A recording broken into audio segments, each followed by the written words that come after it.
All right, here we are. We're all good to go. I'll wait for people to hop in here, and then we'll start chit chat and talking and everything.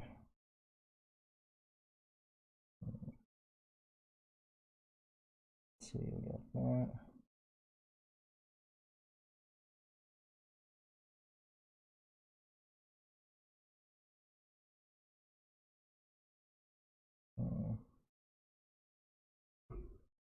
All right, so we got that. We got that. Let me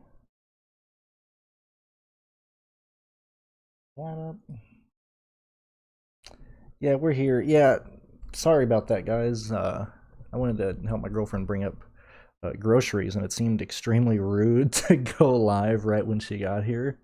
Like, I know I'm kind of a jerk, but I'm not that big of a jerk. I'm not gonna make her go up 3 flights of stairs with tons of groceries, with like the month's supply of groceries right now, and so I just kind of got up. Didn't even put on Twitter. So sorry for making you guys wait there. Let me just respond to one guy real quick. Actually, I need to check something on my phone real fast. But yeah, sorry for the wait, guys, and I'll bring up the screen in a minute. I already have everything made in terms of projections. Oops. I already have the lineups that I want in. Sorry, I just got to respond to one thing. It's kind of weird having a like a 6 hour window. I know it's not 6 hours now, but like having like a 4 hour window for the Xfinity Series race. I'm used to getting that really quick. Oh hell yeah! Okay, cool.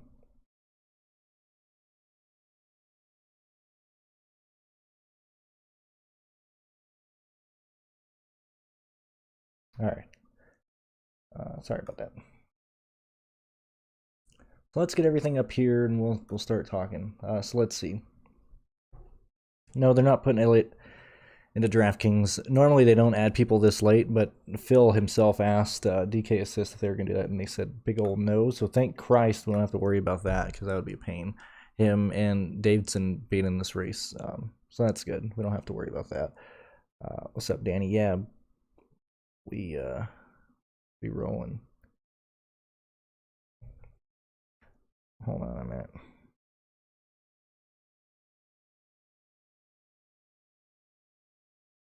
Oh, Dave. Yeah, I just sent you. Thank you. I was like, wait a second, that's him. Yeah, thank you so much for the donation, Dave. That's why I was on my phone responding to you. I appreciate that. We've had a really good month, which is good for all the new viewers who are watching. If anybody's there, my projections today are available on my Patreon for $3. They are under the $3 tier. So if you want to hop on, I normally do that once a month.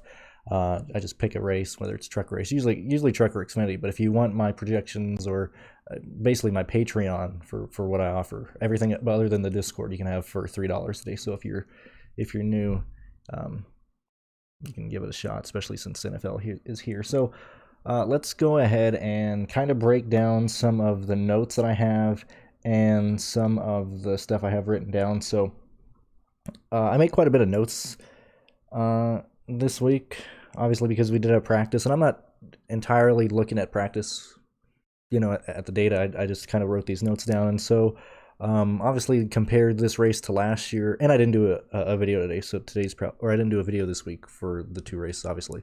So this will probably be more of like, kind of like my normal videos and then answering questions and stuff later. So when you look at last year's Xfinity Series race here, it was in July. It was much hotter, about 9 degrees hotter last year than it was this year.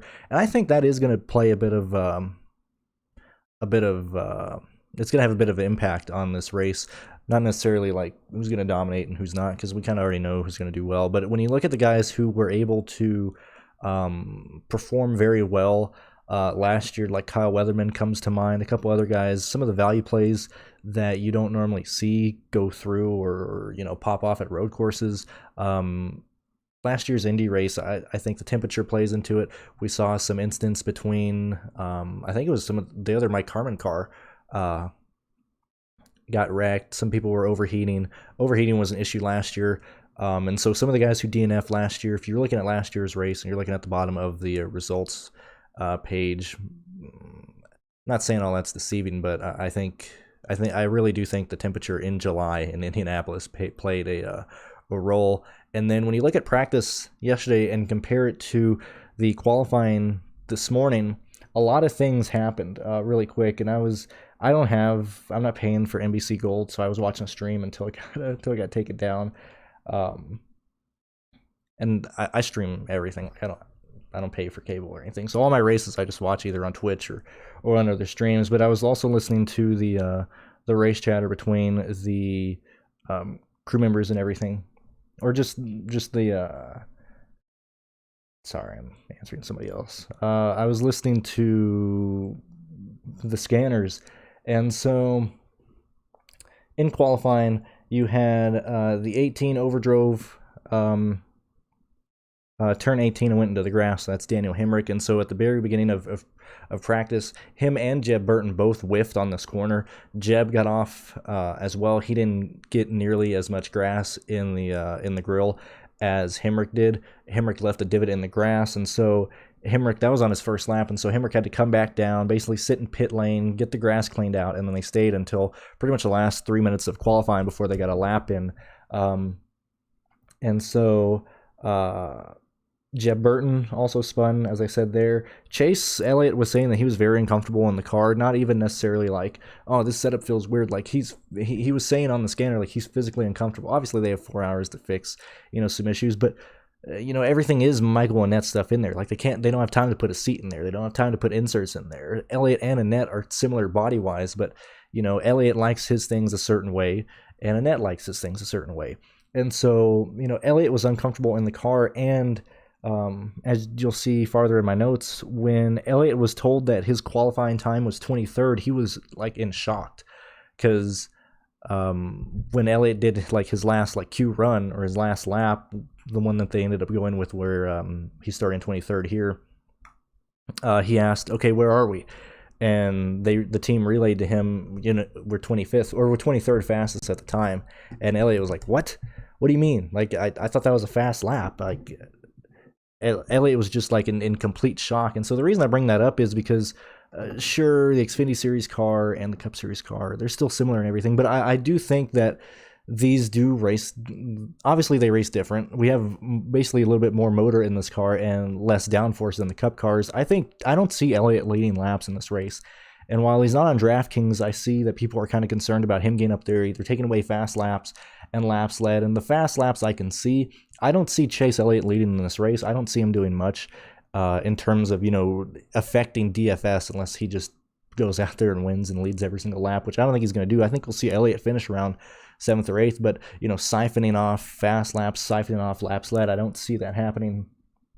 The cars are much faster today. When they qualified, I think that was due to the low temperature because they qualified so early in the morning. They were carrying more speed into the corners, and more guys were over driving the corners, and it was across the board. We had at least like 8 to 9 lockups between, good, decent race car drivers. Like I believe Chris Wright locked up a wheel. I'm pretty sure Austin Dillon did as well.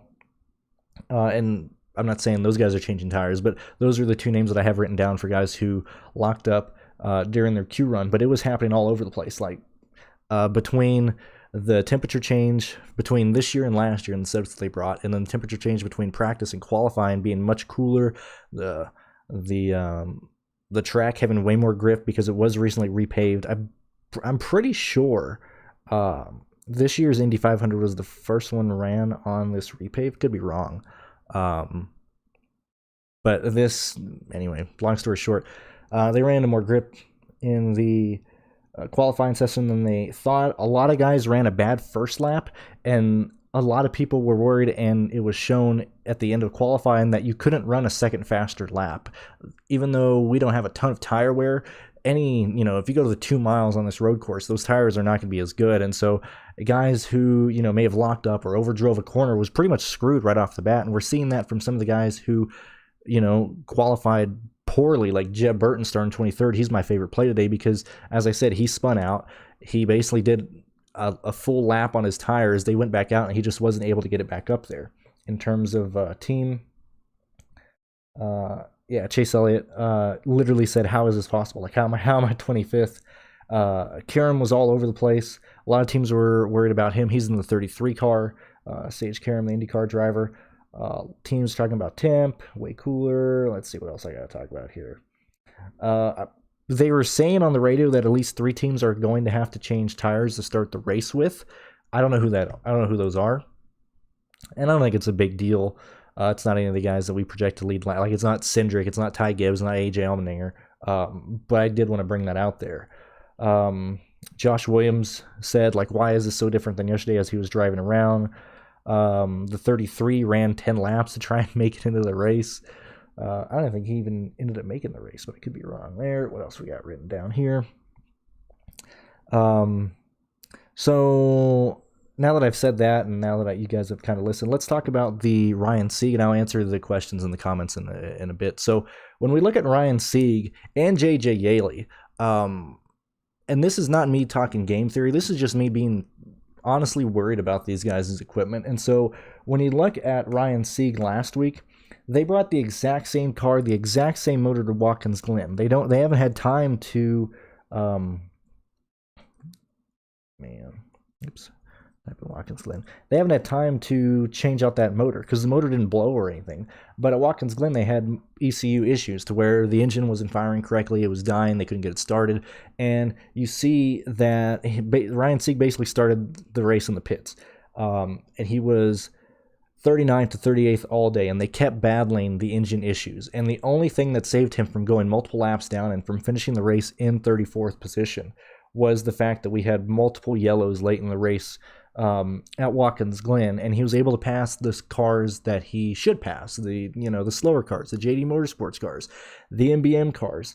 But Ryan Sieg finishing 18th at Watkins Glen, having motor issues, not being up to speed is very concerning. They arrived at the track yesterday, same issues, slow in practice, not because he's typically slow at road courses in practice, but because they were having more engine issues. They weren't able to get all that squared away. They ran into the same issue today in qualifying, to where Ryan Sieg is off pace. I'm not saying that car is going to blow up, but this is not, the reliable Ryan Sieg car that we see week in and week out. I really think that this Ryan Sieg chalk is much more comparable to a Kyle Weatherman chalk, in a sense of, like, if Weatherman can have a good day, if Sieg can have a good day and he finishes, 14th, 12th, 11th, it's over. Chalk goes through. But there's a part of me that has real concern about this car being up to snuff and being, 100%. I don't think it is, because they've been battling with this for 2 weeks. They haven't been able to really address it. They're just kind of hoping it makes its way through. And sure, they do have the 4 hours between the qualifying and now to fix it, but they also had last week to fix it as well. And they're still off pace. I'm highly, highly concerned about Ryan Sieg. And add that on top, I think Sieg reaches close to 60% ownership, because a lot of people are focusing on the NFL. Obviously, with the preseason game going on right now, a lot of people are just throwing in the lineups because they see Ryan Sieg and JJ Yaley starting dead last on a road course with only 82 laps, and you're not seeing a whole lot of possible place, or you're not seeing a whole lot of or 62 laps. My bad.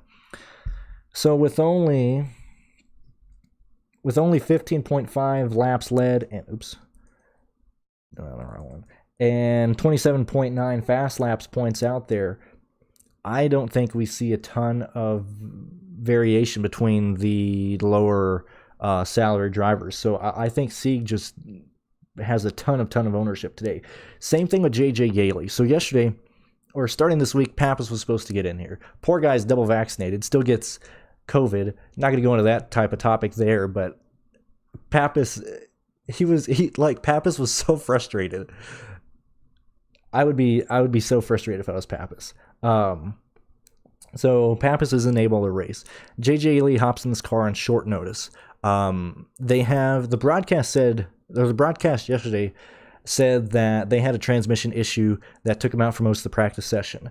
NASCAR Twitter was reporting that they had smoke coming from the car, smoke coming out of the tailpipes, and so those are two drastically different issues. So either, Jay Ski and some other guys on Twitter are reporting either a different issue or misreporting the transmission issue that the broadcast talked about, or they have both issues there.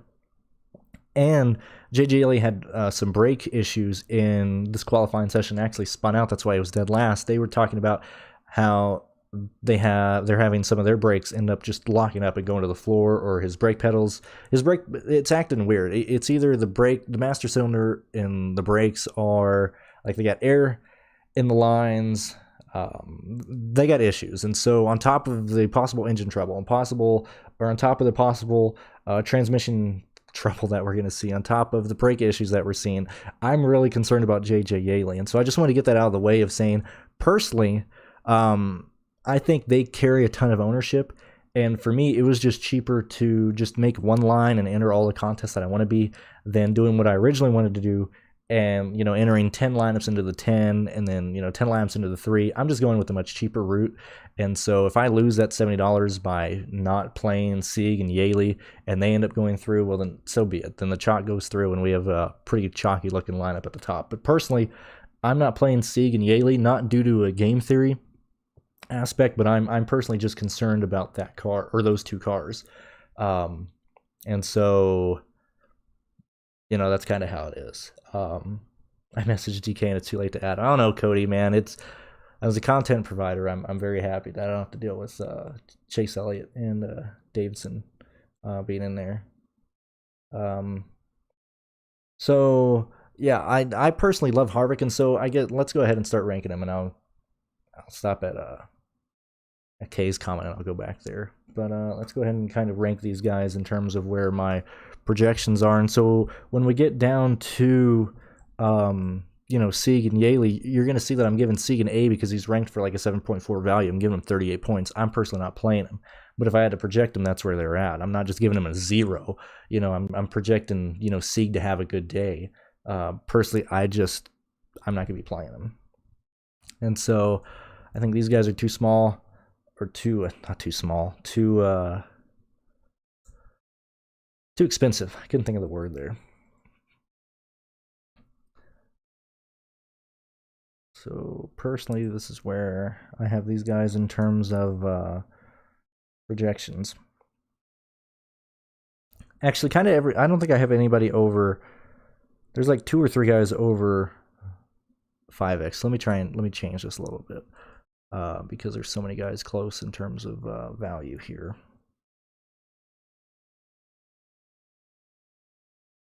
Let's see, there's that, there's that.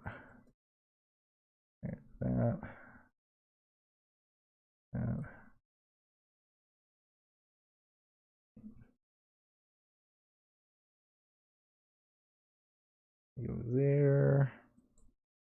Go there.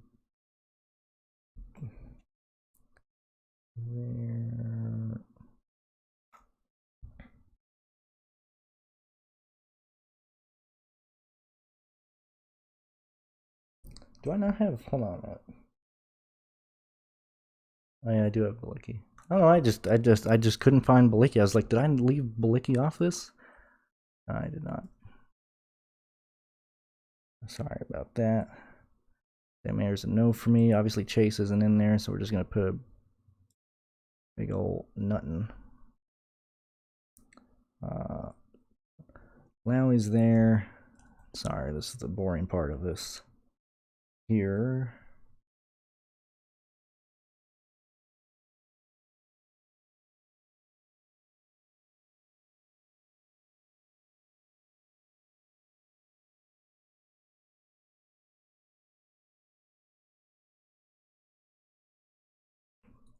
And so this is where I would end up ranking everybody if I had to, or these are the grades that I end up giving them. As I said, I'm not playing Sieg and Yaley, but I get Sieg as the highest value play on the slate. My optimizer was liking him at 38 points. It was wanting to put him into everything, giving him around 36. 35, 34, that's when it started shifting the lineup construction either to people like Landon Castle, Joe Martins, Williams, or just skipping the bottom entirely and not having to pay up for AJ Allmendinger and Cindric, and instead of doing like a Ty Gibbs and Harvick, or like an AJ Allmendinger and a Harvick, to where it wasn't wanting to spin at the very top of the salary cap and then at the very bottom or the salary list. And so this is where we're kind of at. And as I said earlier, since we got more guys in here, my projections are available on Patreon for $3 today. So if you want to join the $3 tier, help me out. I do that once a month. If you want to see where I'm kind of sitting on projections-wise, you can support me through there or through PayPal in the description below. Okay, so now that we're here, personally, I like Ty Gibbs. I'm still preferring Ty Gibbs over AJ Allmendinger and Cindric. If I had to, I got AJ Allmendinger projected for a little bit higher than Cindric, but I actually prefer Cindric over AJ Allmendinger. If I was choosing between one of these two guys, it would probably go Cindric first, and then AJ Allmendinger, and then Ty Gibbs in terms of who I think can step out and lead a ton of laps. However, I love how Ty Gibbs is racing.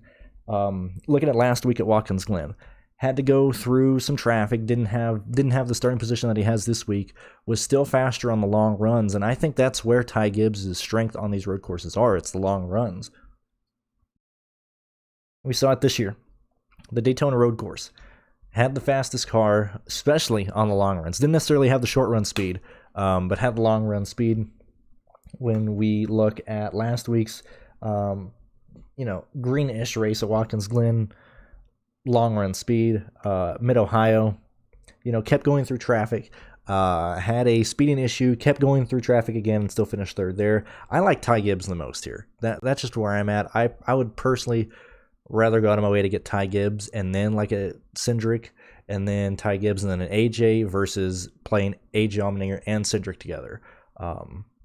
Especially with how close a lot of these projections are. I think Gibbs starting fifth can really make up for not leading laps early or not getting fast laps. I don't think Cindric or Allmendinger are going to dominate this race. I think they're either going to keep on flip-flopping. If Ty Gibbs gets up there, I think he can lead laps as well.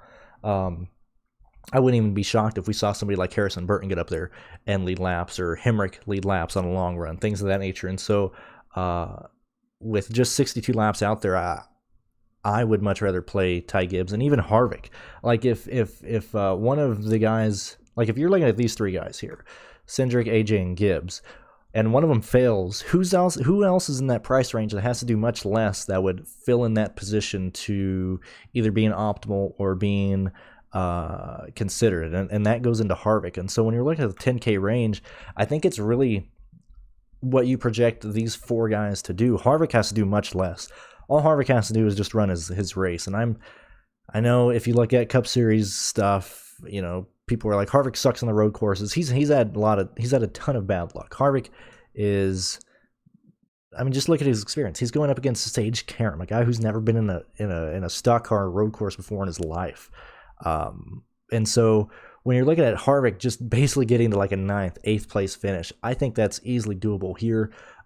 He had good speed in practice, and he was able to follow right behind Austin Cindric and learn the line. When you look at practice, I believe Pierce was documenting this during the practice session, but as soon as Harvick got behind Cindric, he never went to pass him. He just went to follow his line, and he shot right up the board. And so I think Harvick's going to perform better than one of these guys in the 10K range for sure. I think it's a good argument to be had that he's a top 2 scorer in this. Oh man, my keyboard's dying. That's not dying. Why is it giving me a notification? Come on, we're at 29%. Come on now.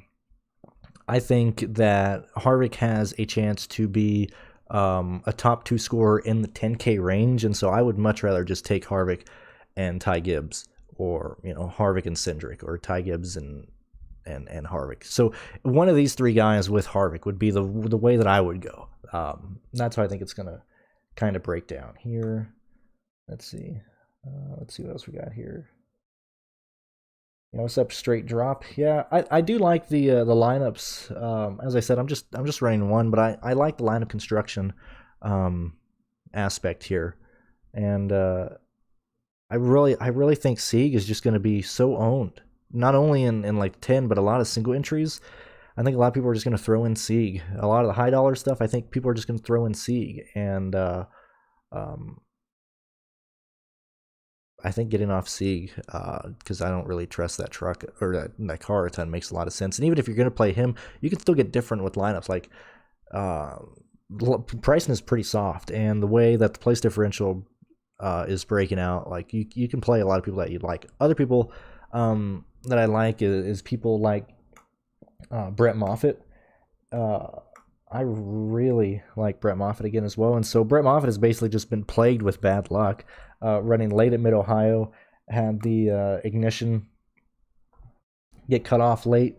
And I'm pretty sure Moffitt got spun on the last lap last week at Watkins Glen because Moffitt was running pretty much in the top 15 from lap 50 to the second to last lap when he fell down to 26. I'm pretty sure he got spun. Otherwise, he would have finished 13th, and I think that would have bumped him up. You know that I've been playing Moffitt a ton. I'm not, just purposely playing Moffitt every single week.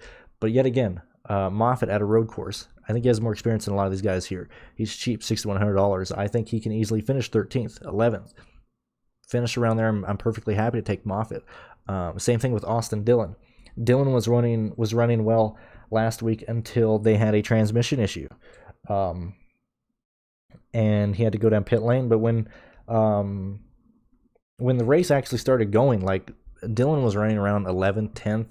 We saw him drive up all the way up to. Oops, the wrong thing here. We saw Austin Dillon drive all the way up to 8th, and then he was worried about having a. He was saying that his shifter was messing up. He wasn't as fluid, and you kind of see that because he goes from 8th to 10th to 12th because he's dropping positions, and then he goes to 33rd when he pitted, and so he was falling through the field. I like Dillon as well. Balicki, Jeb Burton. I like a lot of these guys, and I think place differential is the main source of your focus in this race with just 62 laps. So that's where I'm at here. Let's see. Favorite cash game? As you know, I don't play cash. I really don't like cash today because cash seems like JJ Yaley, Sieg, playing those two together or playing one of those two. And I guess if everybody's playing them, it's not that bad since you're playing a 50-50, 45% payout for the double ups. But outside, make your own choice on that. I like Jeb Burton. I like Dillon. Kind of the guys I just kind of mentioned there. I like them. Harrison Burton, I think he'll kind of be a lower owned guy that can score inside the top, or that can finish inside the top 10, probably all the way up to 7th or 6th. That not a lot of guys can be looking at here. Kind of wish he was on DK ticket. What do you mean? Chase being on DraftKings. Yeah. Let's see. I can't tell, but can I get 3 of them? So, yeah, you can get 3. Like if you go, Sieg, Williams, or Landon Castle, Williams, which I actually really like. If I was making more than one lineup, I would have ownership to Sieg, but I would also have a lot of ownership to Landon Castle. Landon Castle should outperform this car and finish inside, the top 25. I think this is a situation where Castle's experience is going to show, and him at $5,100, I think he is head to head with Sieg. Same thing with Williams. Like these guys are much closer than what it seems, and I just think Sieg gets a ton of ownerships. I'm pretty sure the cars are impounded, and so. Which that doesn't mean anything. Like if Sieg wants to work on a car, or if anybody wants to work on a car, they can. Like just start at the rear. It's not like they're impounded at like the police station or a wrecker, like a wrecker yard, and like you can't get in there without paying or whatever. So Sam Mayer, I said last week, or I said both races at Mid-Ohio, I was like, okay, he's gonna wreck, and he wrecked. Watkins Glen, still thought he was gonna struggle. He didn't here. I'm not going to swing either way right now. I'm giving Sam. Where are we at for Sam? I'm giving him 34 points. I know you could easily give him 12 place differential, 13. I'm sitting him right at 8 place differential points, and so give him around a 34 point projection. That's where I'm at here, but I certainly wouldn't fault you for going Sam. That's just not where I'm at. Today, as I said, you can grab my stuff for $3 today on my Patreon. In terms of lineup construction,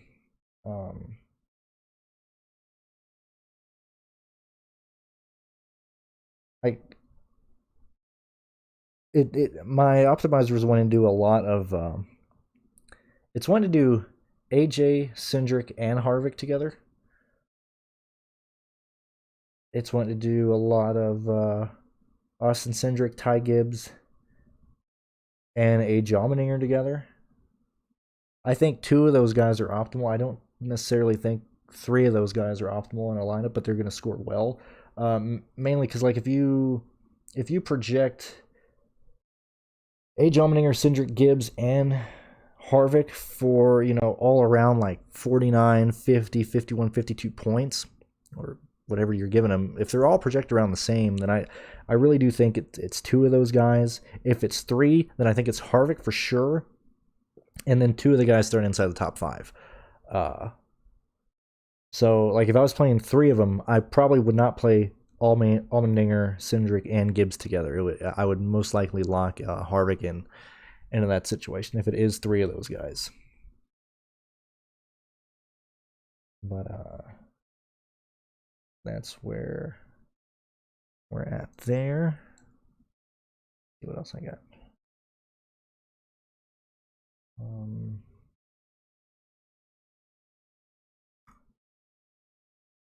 Let's see.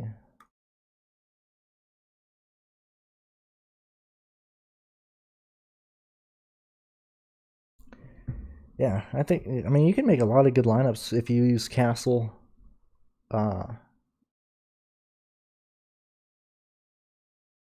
Yeah. Brandon Brown is interesting too. Oh yeah, so my lineup, I didn't get all the way down to the let me get this here. I didn't go all the way down in the 5K range. I stayed at a pretty balanced lineup.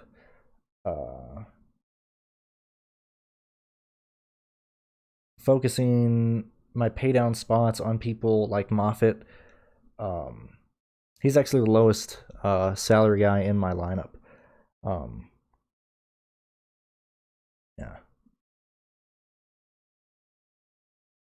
Yeah, because I didn't see the need to go all the way down to Chris Wright,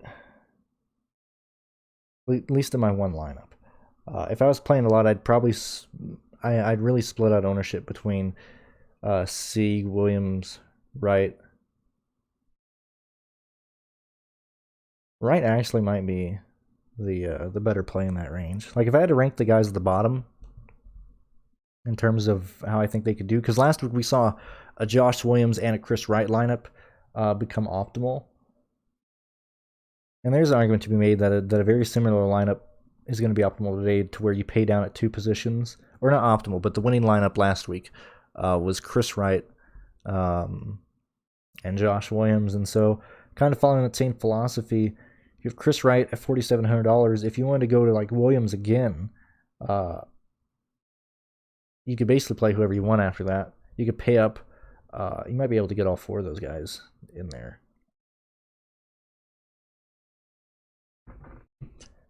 Not how I went. Pretty balanced. I got 2 guys in the 6Ks, 1 in the 7, 1 in the 8, and then 2 10K guys in my lineup. Just trying to get different. I like that build. This lineup projected very similar to a lot of the lineups that I had. Actually, let me go count that real quick. Let me go look. So, like,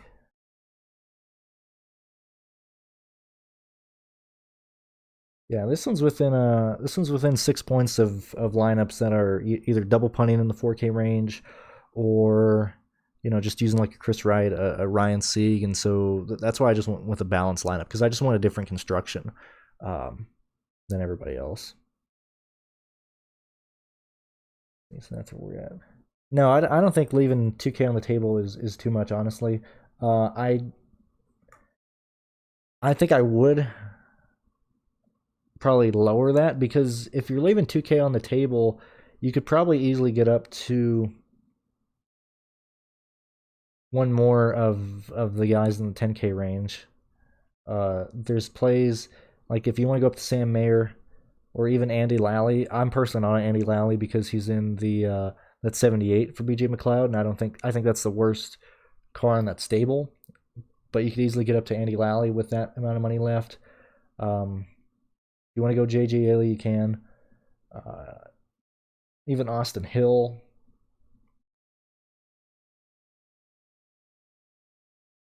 Like I don't hate leaving 2K on the table, but I think I would probably end up just paying up for people there. Let's see, what are these lineups leaving on? So the most I'm seeing in the optimizer is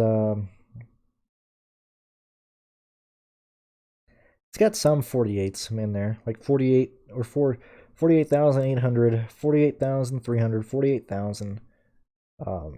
There's some 47s in there as well. But yeah, I think I would just much rather pay up, especially if you're in a smaller contest. Like maybe if you're in the 10K, go ahead and run that line. But if you're in like a $3 3 max or something, just go ahead and get that down to like 500 left on the table or something like that. Let's see. So there's a lot of good lines. Let me look at these. Let me look at this $10 contest, because I like this line that I have. But let's see, how full is this contest? 6,500. Is there another 3 that's there? 6,500 and 4,700 in the $3. Because right now, this is what the optimizer is. Actually, hold on.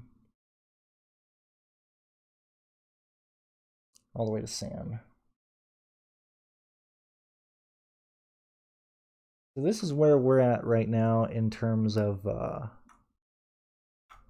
the projector. I need to probably flip this. Let me make a new one. Let's do it here. So this is what the optimizers want to do here. And the more and more I see these, god damn it. The more and more I see these lines, where are we at? Conditional formatting. Let's turn this off. The more and more I see these lines, this is where it's wanting to go up. What? Oh my god. Whoopsie. Sorry, I thought I was at the top.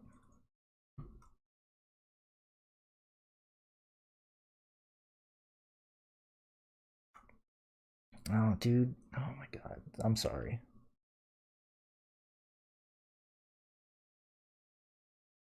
Alright, whatever.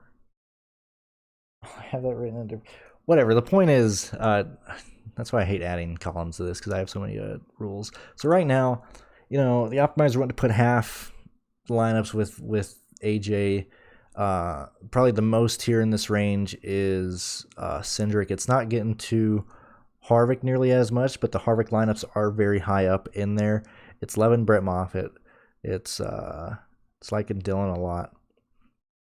And the reason I bring this up is because the more I look at these ownerships, the more and more I kind of do like making more lines. And you don't even need Sieg and Yaley in lineups. You really don't. Because you can use Chris Wright, you can use Josh Williams, you can use Landon Castle, and I kind of like making more and more lineups with those guys in there. And so kind of glad I was looking at that more, because we basically got 3 hours until lock happens. If I might end up making more lineups than I probably should for that 10 and the 3, but yeah, I don't hate this at all. Yeah, these would probably be the ownerships that the optimizer is wanting to use.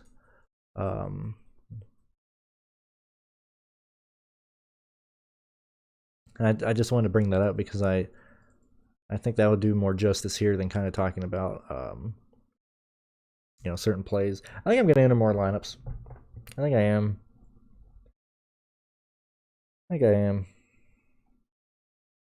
Because I like these lineups, man. I like more and more of these lineups I'm seeing.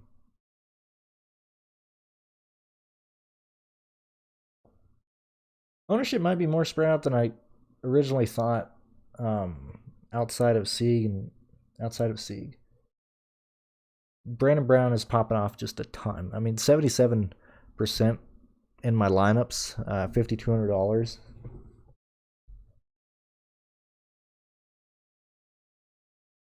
Yeah, that's interesting. Very, very interesting. Let's see. We've been here for about 40 minutes. You guys got any last minute questions? Anything you want to kind of talk about? As I said, $3 on the Patreon if you want to get the projections. If you never had them before, you can go ahead and get there. I know one of you guys are there. One of you guys are checking it out. One of you guys did get that during this time. So thank you, Chris.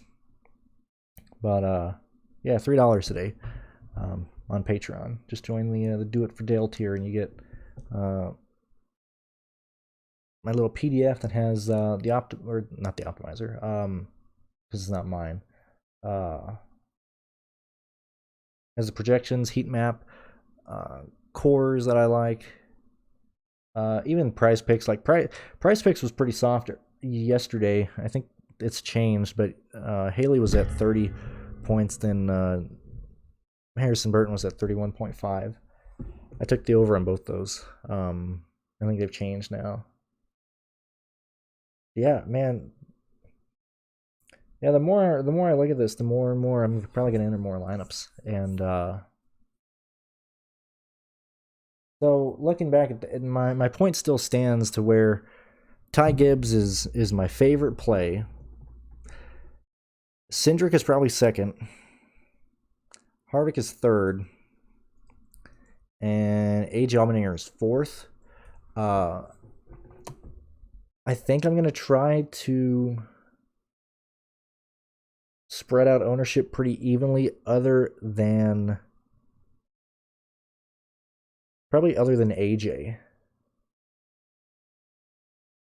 He might be a little less. So like say if I did 10 lines and I got at least 2 of these guys in each line,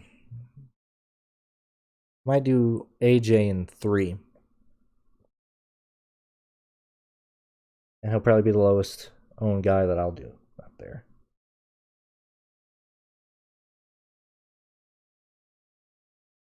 I'll probably end up being overweight on Brandon Brown. Not the 77% that I have there, but I'll probably have Brandon Brown in probably 4 lineups, and I think that's a bit high for Brown because there's a good chance Castle or Chris Wright or somebody gets up into the top 20 and outscores Brandon Brown. Yeah, that's where we're at. I don't really like the ringers.